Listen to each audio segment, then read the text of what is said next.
अस्सलाम वालेकुम, नमस्कार, सत श्री अकाल एंड गुड मॉर्निंग। दोस्तों कैसे हैं आप? आई डू होप आप सब अच्छे होंगे जी। आज 30th अप्रैल है, वेडनेसडे का दिन है और आज ही एक लेटेस्ट जो है वो एक न्यूज़ आई है होम ऑफिस की तरफ से जो मैं आपके साथ शेयर करना चाह रहा हूँ।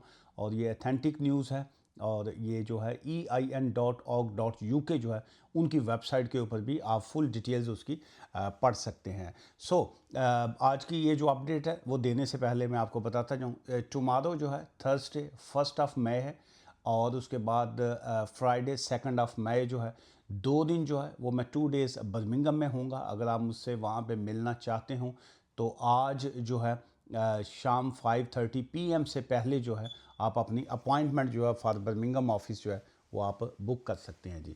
चलिए, अच्छा, अब ये जो अपडेट है वो ये है कि जी home office to expand L जो है, इसको AI भी कहा जाता है, कई लोग AL जो है इसको पढ़ते हैं। आर्टिफिशियल इंटेलिजेंस जो जिसको है टेक्निकली तौर पे ये वर्ड जो है ये AI इसको कहा जाता है, आर्टिफिशियल इंटेलिजेंस जो है। सो आर्टिफिशियल इंटेलिजेंस जो है ये क्या है, ये बहुत से लोग जो हैं आजकल इसके ऊपर बहुत सी न्यूज़ और बहुत सी चीज़ें जो हैं वो आ रही हैं। मैं चूँकि IT या इस तरह की टेक्निकल चीज़ों को मैं नहीं समझता, इसलिए मैं आर्टिफिशियल इंटेलिजेंस के ऊपर जो है कोई बात नहीं करना चाहूँगा। अगर आपके पास कोई नॉलेज हो तो आप आर्टिफिशियल इंटेलिजेंस के ऊपर जो है नीचे कमेंट्स कर सकते हैं। मैं चूँकि इमिग्रेशन लॉयर हूँ, सो मैं इमिग्रेशन के हवाले से जो है वही बात करूँगा। So home office to expand है, आर्टिफिशियल इंटेलिजेंस जो है यूज़ इन असाइलम केसेस जो है making after a promising pilot result जो है। ये पायलट रिजल्ट क्या होता है? पायलट रिजल्ट ये होता है कि जिसमें होम ऑफिस जो है वो क्विक फैसले करेगा। चूँकि बहुत सी जो इस वक्त बैकलॉग है होम ऑफिस के अंदर, तो उसको जो है केसेस होल्ड पे पड़े हुए हैं और उन तमाम केसेस को जो है क्विक फैसले के लिए, ताकि पेंडिंग केसों को जल्द अज जल्द जो है निपटाया जा सके, तो उसके लिए जो है अब होम ऑफिस जो है ये जो आर्टिफिशियल इंटेलिजेंस है उसको यूज़ करेगी जी। आर्टिफिशियल इंटेलिजेंस जो है will be deployed to support case worker to make swifter decision on asylum claim जो है।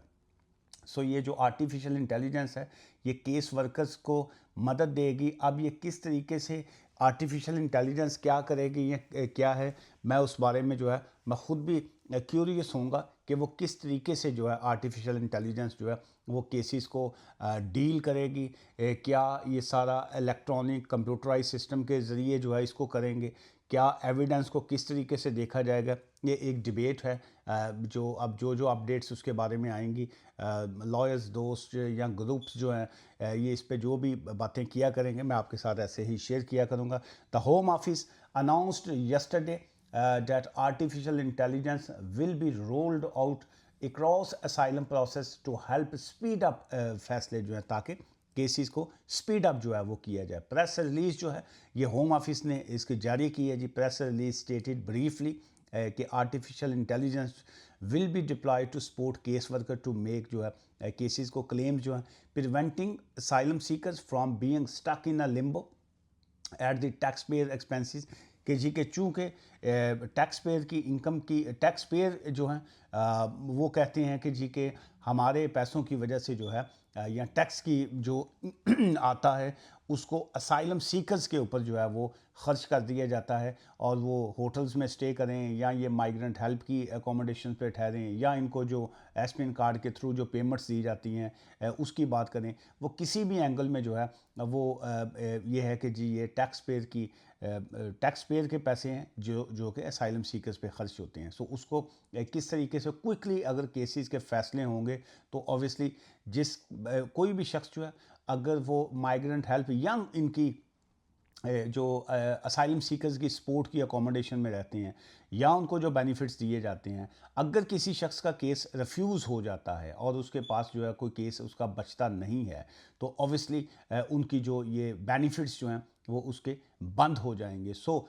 ये इसका दो चीज़ें इस तरह की चीज़ों से डिस्कस आज करनी है। नंबर एक, तो जो भी न्यू असाइलम्स हैं या जो उनके पेंडिंग असाइलम है। एक तो इस आज के इस प्रेस रिलीज से ये लग रहा है कि उनके फैसले जो हैं वो बहुत तेज़ी से होंगे। सो वो हर वो शख्स जो है जो बोगस जिसके केसेस हैं या जिनके केसेस में कोई एविडेंस नहीं है या जिनके केसेस का कुछ सर पाँव नहीं है और जो जिनके केसेस नहीं बनते थे, लेकिन उसके बावजूद जो है लोगों ने केसेस इसलिए कर दिए कि अपने स्टे को जो है वो लॉन्गर किया जा सके। सो उनके लिए तो ये मैं समझता हूँ एक बैड न्यूज़ होगी कि जी के केस फाइल किया और वो क्विकली जो है उस केस के ऊपर जो है जो ही स्क्रीनिंग होगी केस का फैसला आ जाएगा। और स्क्रीनिंग जो है पहले बहुत बहुत टाइम लग जाता था, अब स्क्रीनिंग जो है वो भी जल्दी आया करेगी। और जब स्क्रीनिंग होगी तो केस का ऑब्वियसली फ़ैसला भी जल्दी आएगा। जब केस का फ़ैसला आएगा और अगर किसी की एविडेंस नहीं है, अगर किसी का केस नहीं बनता, तो वो उनको राइट ऑफ अपील जो है अगर वो नहीं मिलता तो वो फिर वो ज़ाहिर है वो इमिग्रेशन बेल पे आ जाते हैं। और इस तरह की सिचुएशन जो है वो एक डेस्परेट सी एक पोजीशन होगी उन लोगों के लिए जो इस असाइलम की स्टेज का फ़ायदा उठाने की के लिए जो है आगे किसी ने कोई ना कोई और एप्लीकेशन फ़ाइल करनी होती है या स्किल्ड वर्कर पे जाना चाह रहे होते हैं, स्पाउस पे जाना चाह रहे होते हैं। सो वो होम ऑफिस ये चाह रहा है कि जो जेन्युइन असाइलम केसेस हैं सिर्फ हम उसी को टैकल करें, उसी को देखें। और ये जो लोग इस असाइलम का जो है अब्यूज़ कर रहे हैं या मिसयूज़ इस सिस्टम को कर रहे हैं उसको जो है कंट्रोल किया जाए। उसको ज़ाहिर है जिस वक्त केसेस के फैसले आएंगे तो लोगों के पास कोई और ऑप्शन नहीं बचेगा। अच्छा, सेकंड अब इसमें पॉइंट है जी कि need and removal of those with no right to be here. और उन हर उस शख्स को जो है रिमूव किया जाएगा कंट्री से जो जिसका राइट यहाँ पे नहीं बचता। अगर किसी की कोई केस पेंडिंग नहीं है, कोई एप्लीकेशन पेंडिंग नहीं है, तो उनको जो है रिमूव किया जाएगा कंट्री से। सेकंड आ गया जी case workers will be use artificial intelligence जो है to speed up access to the relevant country advice जो है। इसमें ये आ जाता है कि अगर किसी कंट्री की जैसे रिपोर्ट चेक करना होती है कि जी के कंट्री का स्टेटस चेक किया जाए कि क्या वहाँ के जिस कंट्री के ख़िलाफ़ आप केस कर रहे हैं क्या ये वहाँ की जिसको कंट्री रिपोर्ट कहा जाता है, क्या ये चीज़ें वहाँ पे हैं भी ऐसी या नहीं हैं। जैसे नेपाल की अगर हम बात करें तो लोग जो है वो डेमोक्रेसी के हवाले से चीज़ें यूज़ करते हैं। या अगर हम इंडिया या खालिस्तान के हवाले से जो है ज़्यादातर केसेस में यूज़ किया जाती हैं इस तरह की चीज़ें। या अगर हम पाकिस्तान की बात करें तो ये एलजीबीटी केसेस या बाकी जो हैं वो इस तरह की जो है वो कंट्री रिपोर्ट में चीज़ें ऐड की जाती हैं। सो आर्टिफिशियल इंटेलिजेंस जो है वो इन तमाम की रिपोर्ट्स जो हैं वो क्विक बेसिस पे उनको देगी। And summarise lengthy to interview transcript जो है स्टीम लाइनिंग जो है asylum process without compromising on a quality of a human decision जो है the tech could save decision makers up to an hour per case जो है। So obviously जो 4-4 5-5 घंटे के इंटरव्यूज़ हैं या उसके बाद जो केसेस के फैसले आने में जो है वो कंट्री की रिपोर्ट चेक करना, बंदों की एविडेंस देखना, उसकी विटनेस स्टेटमेंट को देखना, स्केलेटन आर्गूमेंट है अगर किसी के, या बाकी जो भी इस तरह की चीज़ें उन तमाम को जो है वो क्विक बेसिस के ऊपर जो है अब वो इस चीज़ को करना चाह रहे हैं। So in addition to the press release जो है stated at a further amendment जो है are plan to border security asylum and immigration bill जो है that will be see sex offenses excluded from asylum protection in the UK जो है। सो मैंने ये 2-3 दिन पहले भी ये सेक्स ऑफेंडर्स के हवाले से भी बात की थी कि अगर कोई शख्स जो है जो इस तरह के केसेस में इन्वॉल्व होगा, सेक्स ऑफेंडर्स केसेस में इन्वॉल्व है, तो उसको जो है वो कहते हैं कि उनको एक्सक्लूड किया जाए from asylum protection in the UK जो है, उनको उनके केसेस को असाइलम के हवाले से डील ना किया जाए। The home office also propose a 24 weeks target for a first tribunal to decide asylum appeals by people receiving accommodation support for a non-detained foreign offenders। एक तो चीज़ आ गई कि ये जो फर्स्ट ट्राइब्यूनल में जो अपील के ऊपर जो केसेस हैं वह उसको जो है 24 वीक्स में जो है जो अप्रॉक्सीमेटली 6 मंथ जो है वो बन जाते हैं कि उसमें जो है उनका टारगेट ये है कि केसेस को जो है वो फैसले वहाँ से आएँ। और उसके बाद जो है जो लोग असाइलम अपील या केसेस पे या अपील के दौरान जो है जो अकोमोडेशन वगैरह या उनको जो सपोर्ट होती है ताकि उसके फ़ैसले जो हैं वो जब आएंगे तो फिर ज़ाहिर है अगर किसी का केस बनता है उनको रिलीफ मिलेगा, जिनका केस नहीं बनता वो ऑब्वियसली उनको अकोमोडेशन वगैरह जो है वो खाली वकेट करना पड़ेगी जी।